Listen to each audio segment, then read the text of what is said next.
On the show today, we have Jonathan Njus, and here is why he is awesome.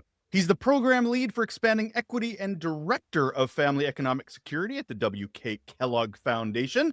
He's responsible for the strategic direction and day-to-day management of the foundation's multi-million-dollar, multi-year initiative that has grown to 200 plus companies and 1,000 plus leaders. That's a lot of pluses who are actively engaged in making their organizations more diverse, equitable, and inclusive.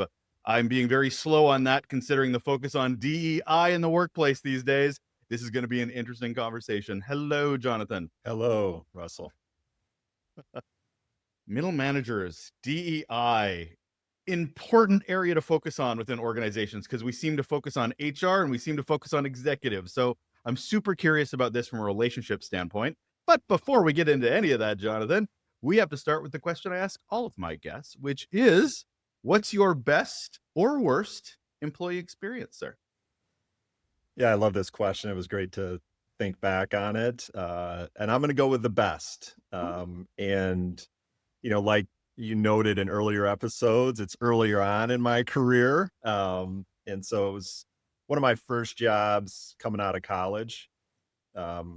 Just a little bit about me. I grew up in Michigan. I still live in Michigan, in a rural part of Michigan, predominantly white, kind of middle class upbringing. My first job was actually in Washington, D.C. I worked for the National Council of La Raza, which is a Hispanic civil rights organization. And one of my memories from that time is being in a staff meeting and looking around and being the only. This is the first time I'd ever experienced that in my life. But despite that fact, I felt so seen and appreciated for who I was, Jonathan, in a way that I hadn't really felt before in my life. And it was an amazing feeling. You feel part, like you throw organizations throw this out to really feel like you're a part of a family. And yeah, I've got lifelong friends from that time. Best man at my wedding. We shared an office together. And the other part of that was I had the best boss. And shout out to Sonia Perez, wherever she is. I mean, so sharp, so kind, just that, that's such a perfect combination of leader. And I felt like she just really cared about me as a person, first and foremost, and just invested a lot of time in me, made me a much better writer, which I've been able to take throughout my career, and just really learned a lot from her and how she showed up. Just so consistent, so professional, and obviously very effective in her job. So that would be my best experience so far. That sounds amazing. And I like that you put so far. You're hopeful. I appreciate that. And to your point, when I ask this question, it's always from decades ago because it's really been that impactful piece that people have taken with them throughout their careers, whether it's still within corporate or it's entrepreneurship, but it was sort of set the standard, good or bad. Sadly, it's usually bad. Right. I want to go back a bit to what you said about being sort of this other within the organization a bit, which is different usually for white males, not the norm. Having said that, I'm kind of curious, besides the importance of that touchstone of your direct boss, the direct person you relate to, which is so important in all those inclusive, feeling belonging. What was it that the larger organization you felt did to make you feel that you, for quote unquote, lack of a better term, family, because as much as we all hate that now, that it made you feel that, which is obviously the good thing?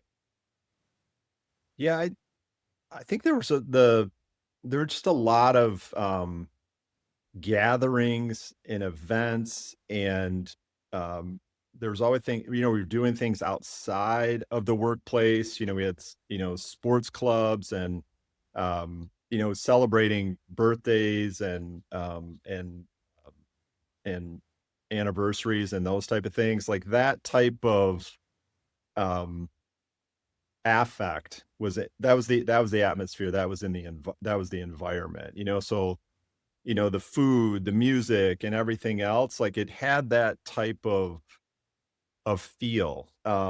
And the other thing is, it wasn't about me as a worker, it was about me as a person. I just felt that that pervaded the organization. And so that's what I said, when I said earlier, like, I felt like I was really seen, Mhm. like that, because they're seeing me as, like, as a person kind of beyond the identity. And that was the beauty of it, just to realize, like, okay, different race, different gender, et cetera, et cetera, the commonality I had with different people in different ways, and also obviously the differences.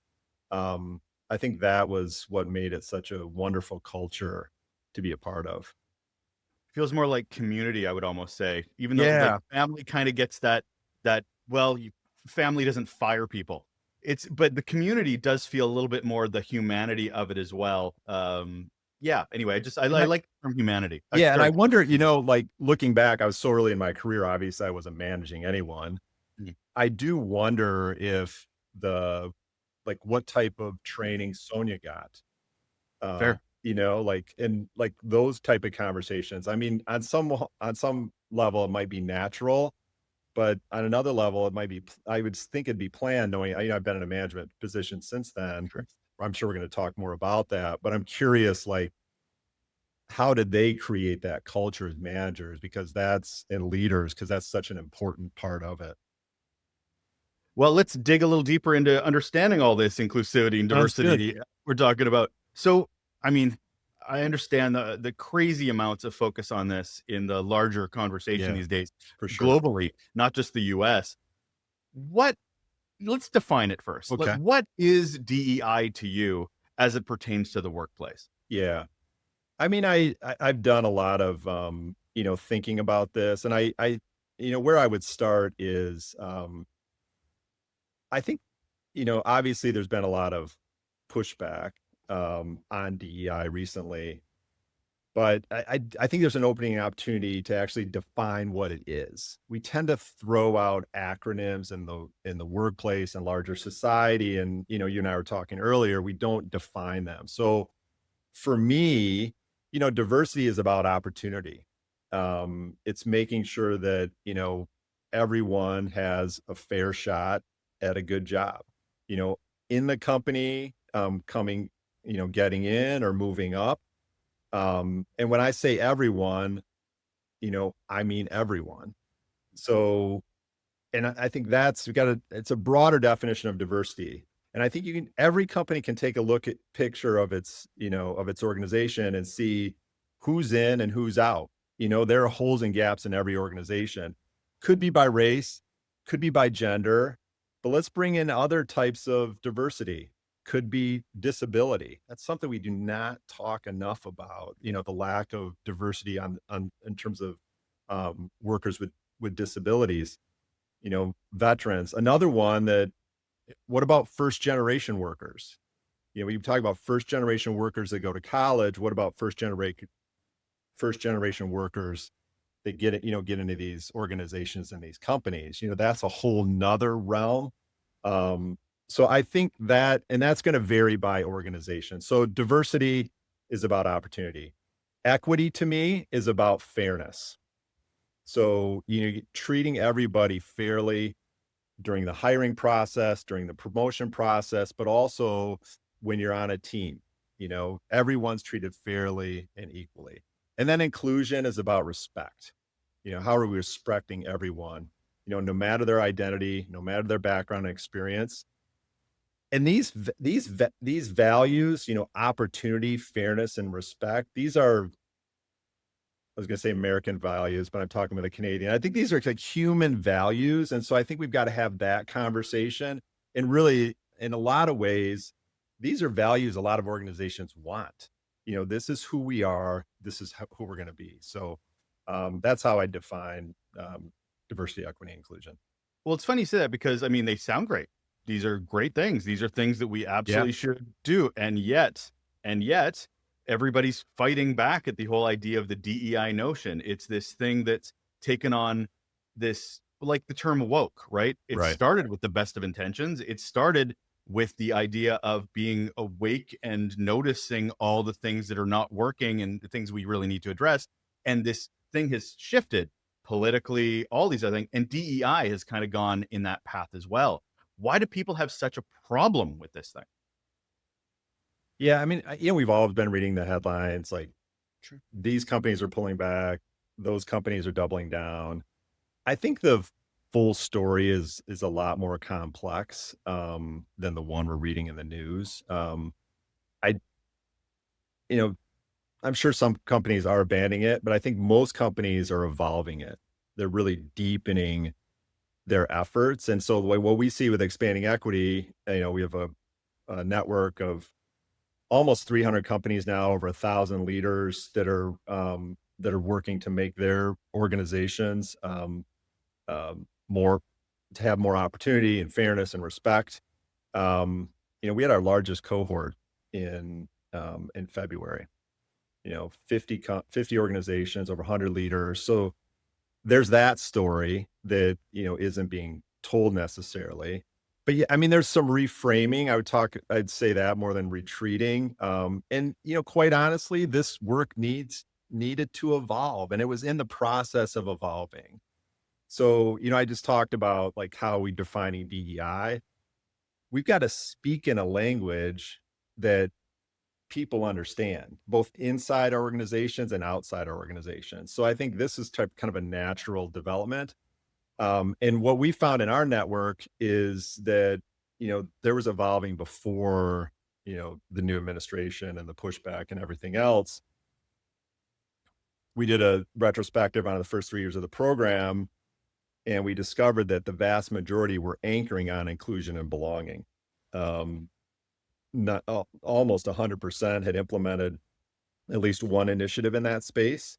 So we were seeing these trends before the political change, in the US. I think the other thing that's happening is that organizations are focusing on the front line. They're focusing on the people. So you'll hear, I don't know if you've seen that or heard that, but it's like, people first. It's about our people.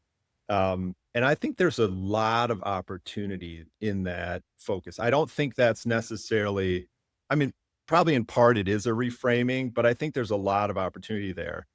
What we found is like the more companies are talking with their front line, for example, the more that they're learning about what their needs are. For example, not necessarily higher pay, although that's always welcome, but I need more paid leave, or I need more flexible scheduling or whatever else. So I think that connection with the front line, and as we know, there's a huge gap between the frontline workers and senior leaders in terms of inclusion. And so, a lot more inclusive leadership programs, which I'm sure we'll talk about at some point.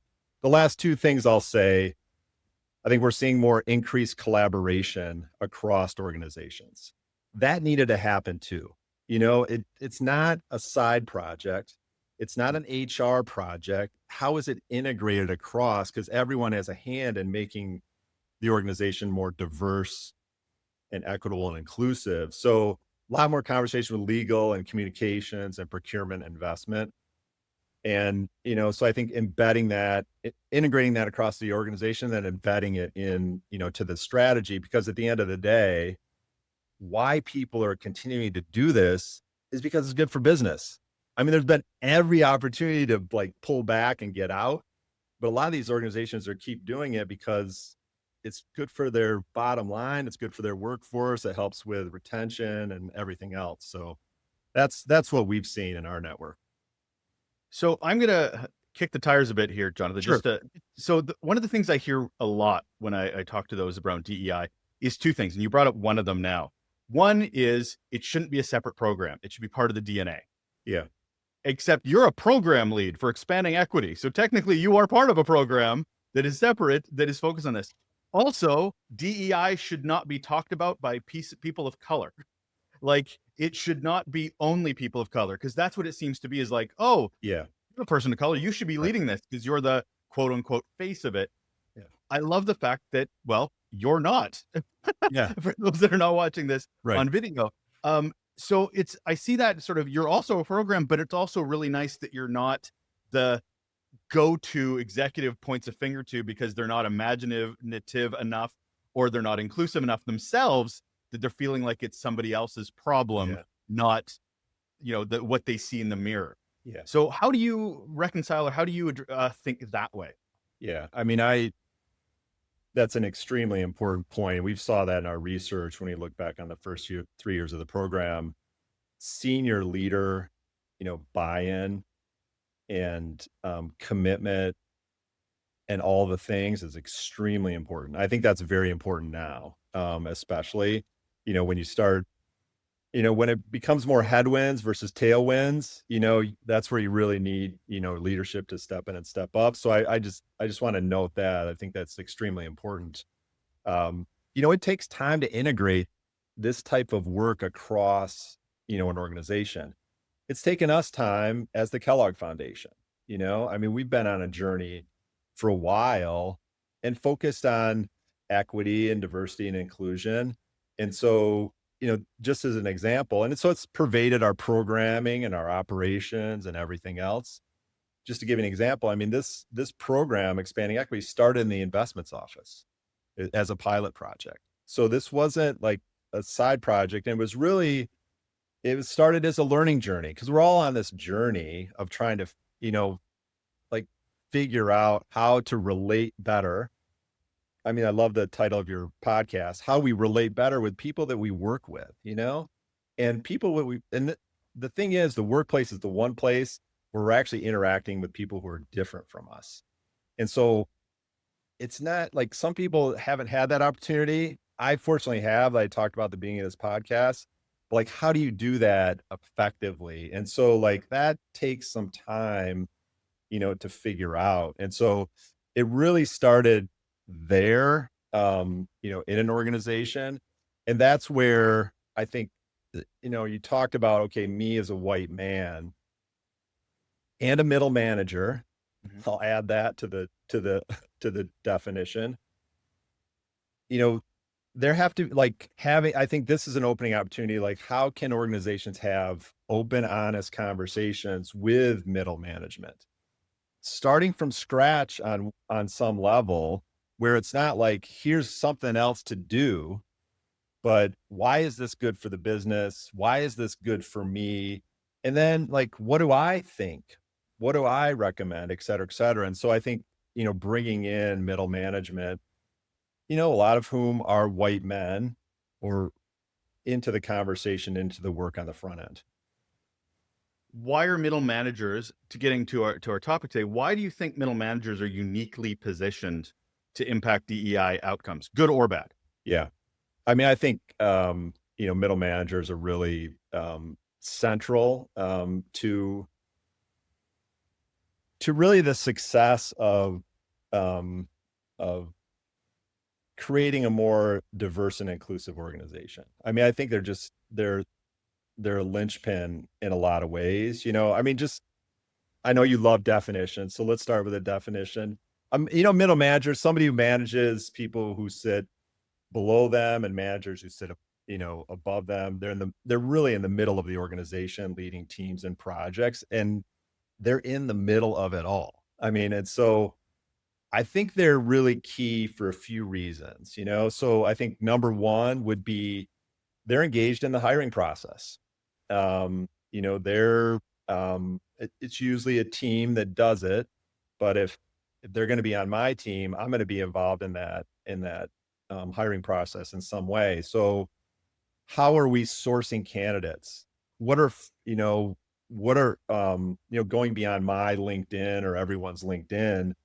What are the search firms that are helping, out with that, so that we make sure that we get a diverse candidate pool on the front end of the process as they go through, the hiring process. And I'm going to be interviewing, et cetera, et cetera. So like the hiring process, I think, is number one.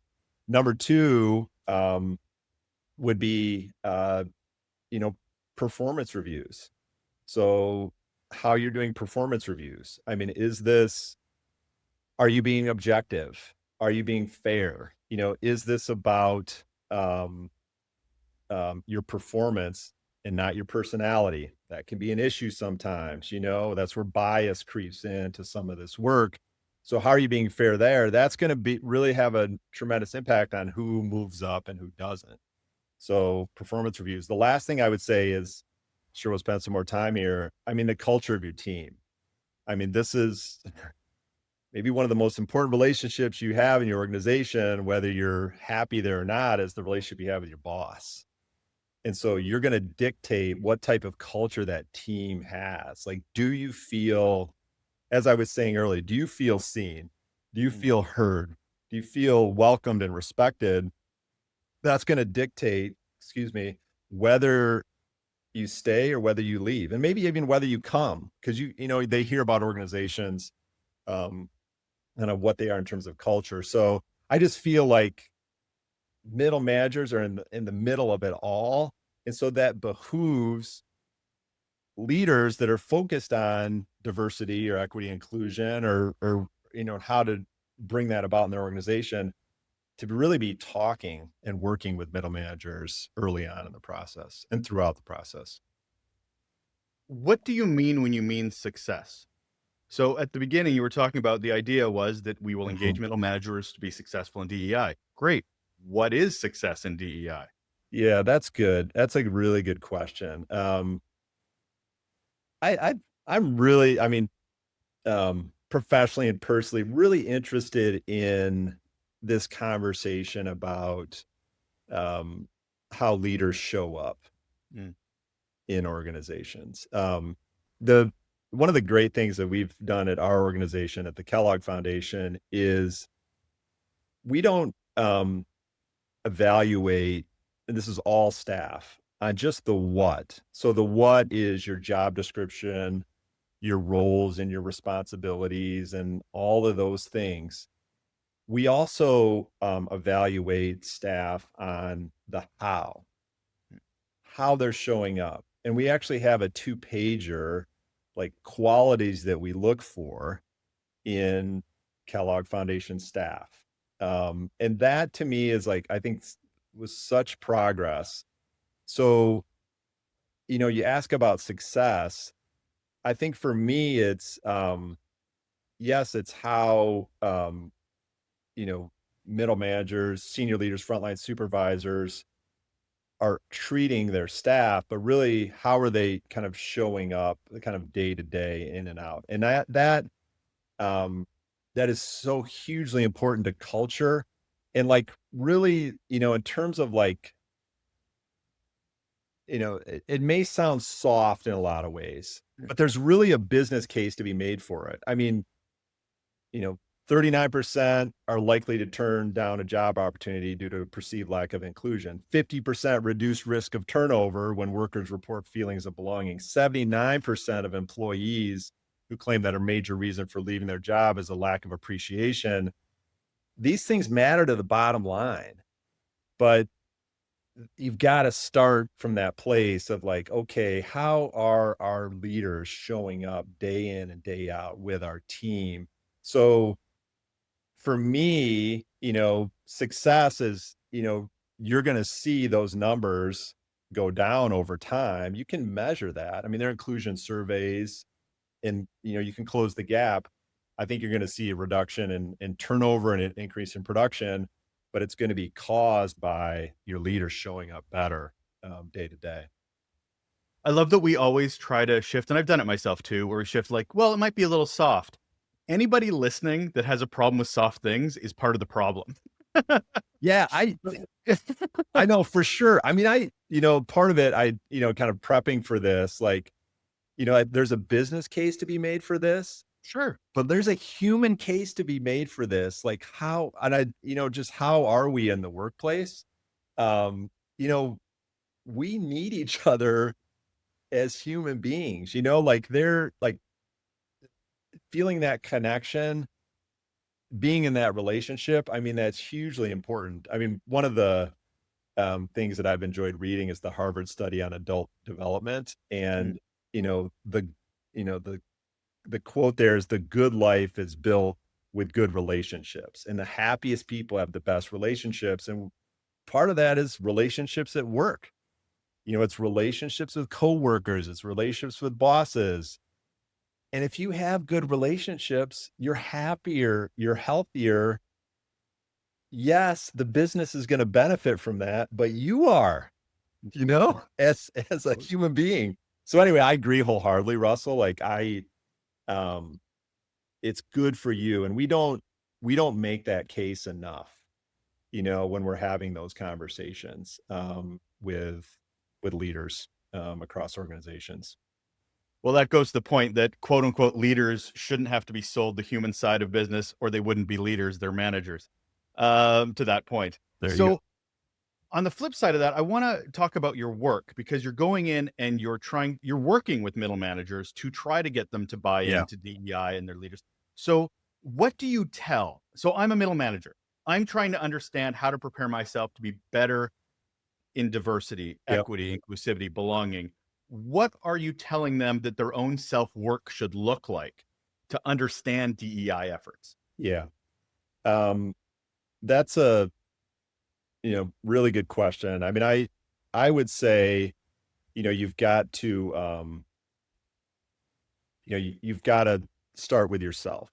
So I think you've got to do your own work, as a leader. And so we all have biases, um, in, and a lot of that is, it comes from the messages, the images like we see growing up and throughout. And so we all have, thoughts about others, and so like you've got to focus on that, like and investigate that, where might I have, some, prejudices or some judgments about other people, and that's your starting point, and you've got to work on that, and changing those thoughts, which will change your kind of feelings and your actions. um and then, I think, what's important is, how you show up, with your team. So as I've talked about earlier, I think, and one thing that I've really, appreciated is thinking about my 50% and their 50%. I focus on my 50% and what I can control. I think a lot of times we're trying to control their 50%. And so kind of giving them space to be who they are and do what they do. I think another thing, it's not just words, it's also like your tone and your body language matters, and how you're showing up as a middle manager. I think we've all seen that stat. When you're talking with someone, it's 7% words, but it's 38% tone. It's, 55% body language. So having that, I think that's really important in how you're showing up. So that's where I would start, is like how you're showing up, as a leader. Um, and then, I think kind of continuing that. I mean, we can dive deeper if you want. Like there are moments that matter, like within an organization, and so you got to pay attention to that. So I'm showing up in a certain way, I think consistently, intentionally. I think you've got it. That's really key too, is the kind of moments that matter. Your one-on-ones, your group conversations, Mm. maybe something critical has happened at the organization or in society. Those are important times as well. So, we can dive deeper there. Yeah, I mean, to the point, vulnerability comes up for me a lot, because if a manager, a middle manager is self-reflecting and they're coming up with all these biases, there's some shame that comes with that too, as they're recognizing that they don't have the right answers, or they've been carrying themselves in the wrong way for a while. Yeah. A perfect example of this was, I had a middle manager reach out to me after the George Floyd murder, and it was the fight between all lives matter versus Black Lives Matter. Now, this person came up to me and said, I didn't know the difference. I didn't know that it was wrong to say all lives matter. I didn't get it. I was saying it over and over again. But now that I understand why it's important that Black Lives Matter and not saying all lives matter, I'm too embarrassed to bring it up. I mean, I'm engaged. I know it. I understand it now. I'm educated, but at the same time, I don't feel safe to bring it up, because I might be shamed. I might I feel bad that I didn't get it right out of the gate. How am I learning and growing with all this vulnerability? How do you approach that? That is such a good question. I think this is so important. This piece right here. So, we're asking um middle managers to create a safe and supportive work environment for their team. So people can show up as their best selves and do their best work, you know, psychological safety. We have got to offer that for middle managers as well. Inclusion goes both ways. And I think a lot of times, like, think about the last 10 years. I mean, we've had, you know, these major social movements in our country. You think about gay marriage and Me Too and Black Lives Matter. The world and the workplace is becoming a lot different for white men, and you need to adapt and adjust to it.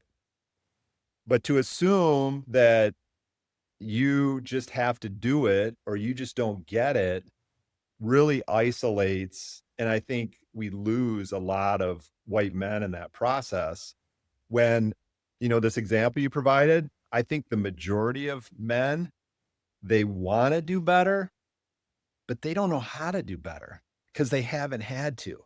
They could say and do what they wanted within reason, within the law. But like, how do I be more inclusive leader? Like that, like you can just diving deeper on that question. I think that's where these programs and, I heard yesterday we're going to develop an inclusive leadership journey, like I think that's giving a safe space for leaders to kind of ask those questions is important. I've thought about, uh, having peer groups, for middle managers. Maybe that already happens, but like having a space where you can talk this through. I think you gotta have trainings, like, and maybe do some role playing. You have, like I talked about those moments that matter, play that out, you know, because that's not easy to do, so play that out, make your mistakes, do your failures. I think that's key too. But to assume that, like, yes, in some ways, maybe have been the problem, but can be really a part of the solution. And so I think there's an opening and opportunity right now to reach out to middle management and help with the next phase of this work. What do you tell a middle manager who's afraid of saying the wrong thing as they're trying to prepare for a lot of these conversations? Because it's one thing to say we have psychological safety. It's another Yeah. to put your toe into that environment and going, is it? Can I? That sort of thing. Yeah. Um, you mentioned it earlier. I mean, I think you've got to start with, vulnerability. Um, there's, you're going to feel uncomfortable. And you've got to embrace that. To be in a situation, and I'll give you an example. So you mentioned George Floyd's um, killing, in 2020, and we brought together, um, just I forget exactly. It was not as an organization, but I think a team or sub teams to just talk about it. And I was leading one of those conversations. So me as a white man, a number of people of color, women of color, and I was about 15 minutes into an hour conversation, and I just realized I was asking the wrong questions. I wasn't following up the right way. It was off, and I was not meeting that moment. And so I messaged a colleague in the room, a woman of color who I have a lot of respect for and a good relationship with. I said, "Can you please take over this conversation? Because I cannot, like, I'm not, I felt like I was causing harm in that moment. And the emotions were so raw back then. So, you know, then, they're like, the world is lots happening in the world. So then we have, what happened at the Capitol in January of 2021. Mhm. Here's something else that happens. You can't ignore that. You've got to talk about that with your team. And so what I did is I did some researching on like, how do I approach this? How do I structure it? And so I had a checklist of what to do, I created space. I acknowledged that, um, this is a difficult time. I affirmed how people were feeling, but I personalized it. How do I feel about this? As like, you know, Jonathan Njus, like outside of my title and everything else, offer support and encouragement, highlighted how we're going to respond as an organization. That worked a lot better than the last time. But like, you're not going to get it right from the start. But if you can go there, you're going to become a better, manager or leader or whatever. But you're also going to have better relationships with your team. They're going to trust you more. And that's going to help long term too, because I don't have it all figured out. Probably never will. I'm going to make mistakes in the future, but they know like I have the best of intentions. Like I've gotten it right a lot of times. So there's more. I think it gives you more of a runway to try things in the future. So anyway, that's an example from my life. No, I like that a lot. It's very important to highlight personal vulnerability Yeah, because it brings relatability into it. It shows that I'm not just a mouthpiece for the organization. 100%. I am a human being here that you may or may not be able to relate to, but at least I'm trying. And trying can provide a platform for trust. And you're like, I don't completely agree with you, but I see that you're working to this, that I might give you some soft some soft environment in which to play, that your team might be a little bit more embracing of. I think it's really important. But there also is a lot of as a leader of a team, what kind of stories are you trying to tell then? Because and as it pertains to the benefits of this, because there will be a lot of people that be like, I don't care. I just want to do my job. Why is DEI something I have to worry about? I don't hire anybody. I'm just here trying to do my work. I don't care what the person acts like beside me. In the fact that they're just more passive, not more proactive. Yeah. What are how do you as a leader engage your team? What stories are you telling to get them more interested, involved, engaged? Yeah. I mean, I'll go there. I just want to follow up on one point from the Please. previous. I think, for me to get better as, a white man that has certain privileges, experiences, et cetera, I'm going to have to be in really close communication with people who have a different experience and background than I do.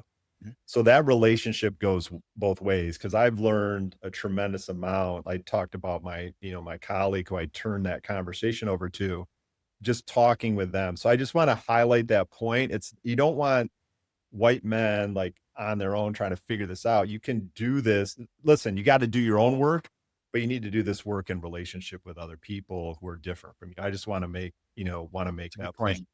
Um, I mean, I think we've got to, like, it's not DEI. It's like, this is about it is about relationships at work, Russell. It is.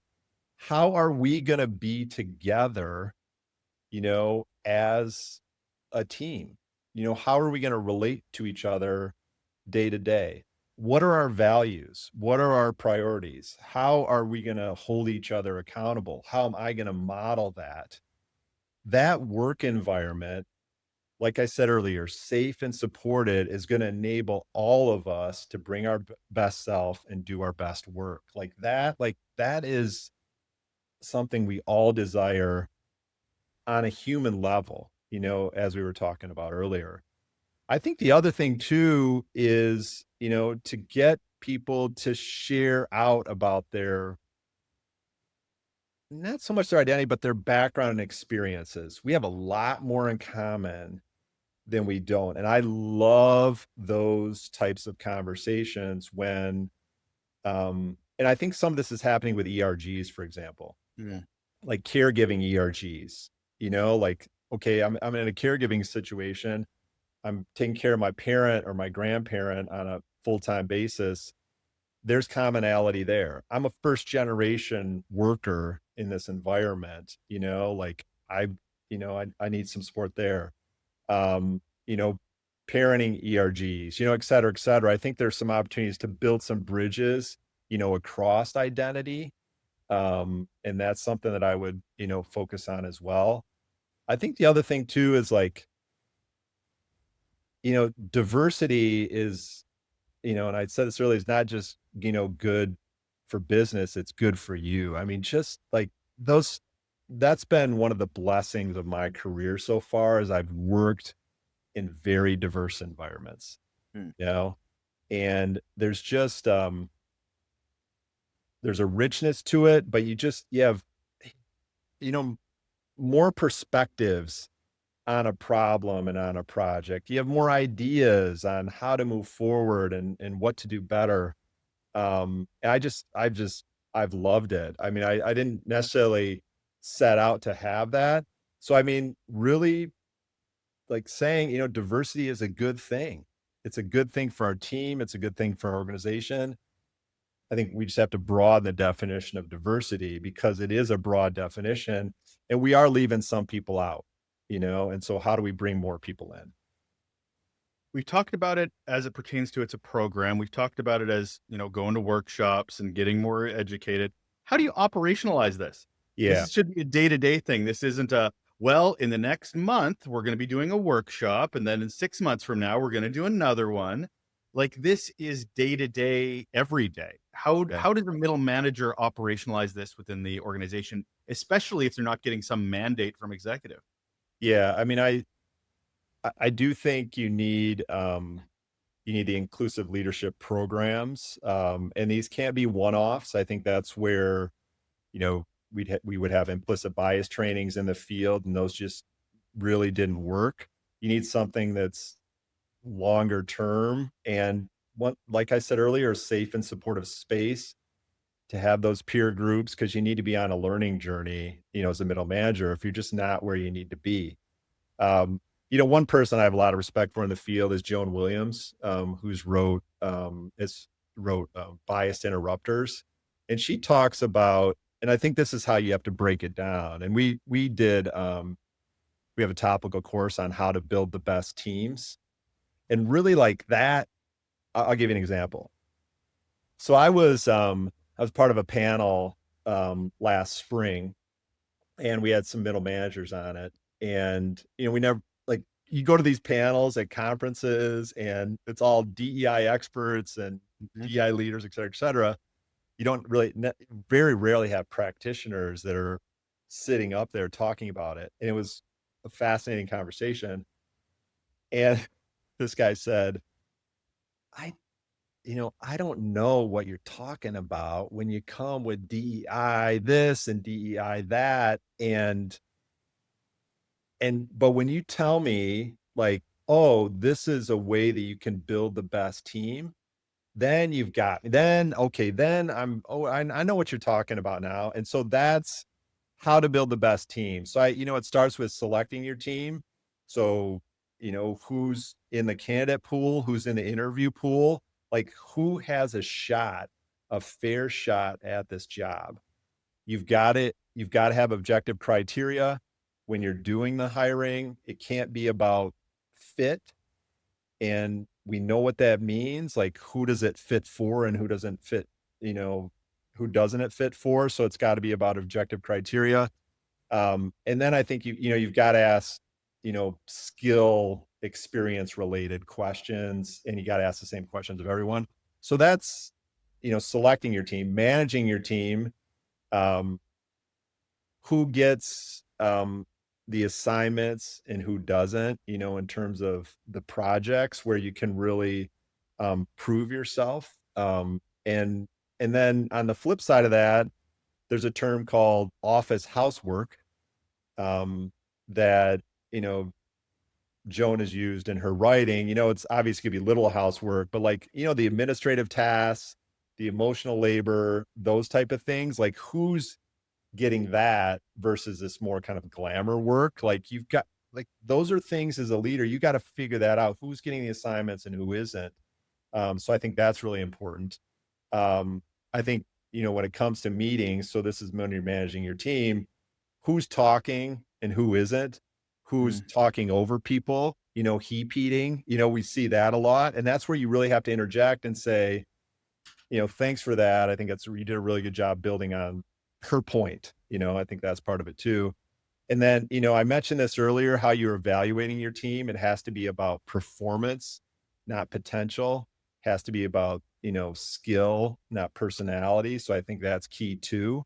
And then lastly, I would say, how can you promote your team? So not just mentorship, but sponsorship. So how am I amplifying achievements? How am I kind of boosting them? Okay, yeah, I think she'd be great for this, or he'd be great for that. And then defending them too, if and when need be. So my point there, and we can go deeper into any of these, is as an organization, the how you do it is extremely important. So the how to select your team, how to manage your team, how to evaluate your team, how to promote your team, diving deep in the how so that they're showing up the way that they should. That's going to make you a much more effective manager at the end of the day. And I think you're going to have the best team too. And that's what managers want. And I love that you tapped on something I really talk about a lot, which is communication. And you said right off the bat that I don't know what you're talking about, the diversity, the equity. I just want to make the best team. And that's a language exercise. 100%. That is, instead of taking these words that now have a lot of baggage attached to them, that people will have their own preconceived notions about, and because that's how we want to communicate, that's not communication. Right. Communication is not only what we say, it's what people hear and understand. So if we keep talking about diversity, equity, inclusion, and it's not having the result or the buy-in that we want, we need to change the language for them to understand. And I love the idea of shifting it to teams, because everybody gets that. Yeah. It teams about productivity, teams about cohesion, teams about humanity, teams about. So I think the conversation needs to stop being about jamming DEI down our throat. For sure. Pertains to, this is what we need to do and it's not going to change, versus adaptability and agility into, what do people need to hear to really get these concepts, even if we can't use those words. Yeah. So I love that you brought up communication, because that's sorry. There's an no, go ahead. Yeah, I just want to highlight this. There's an element to that with like speaking a language. DEI is one example, but there are a lot of acronyms thrown out and a lot of, terms and phrases, et cetera, et cetera. If I'm talking with someone, like take that middle manager, if they don't know what I'm talking about, that's offensive. That's offensive to them. And there's a flip side of that. They may be thinking, oh, I get it, and they don't, and that is really going in the exact opposite direction in terms of relationships at the organization. And so that's where you really get some hardening, because I'm not being treated inclusively. You aren't listening to me. So I just want to highlight that point, Russell, because I feel like that is underlying in a lot of ways. Like we really have to meet people where they're at, and 100% like talk their language. And that's where I want to, like, another thing that, how leaders can show up is like talking less and like something I keep working on, you know, like, do I really need to say anything? Am I going to add anything? Just start with listening. And that's what a lot of organizations in our network have done is like, they just start listening to managers and workers and, you know, just asking questions. You'll figure out what you need to do. It's really understanding that situational awareness. It's not self-awareness, absolutely, but situational awareness. To your Yeah, point, paying attention to how things are working, listening, be an other outside to see what environment you're even working in to begin with. exactly. Because we don't know what problems exist. We can't solve problems we don't know about.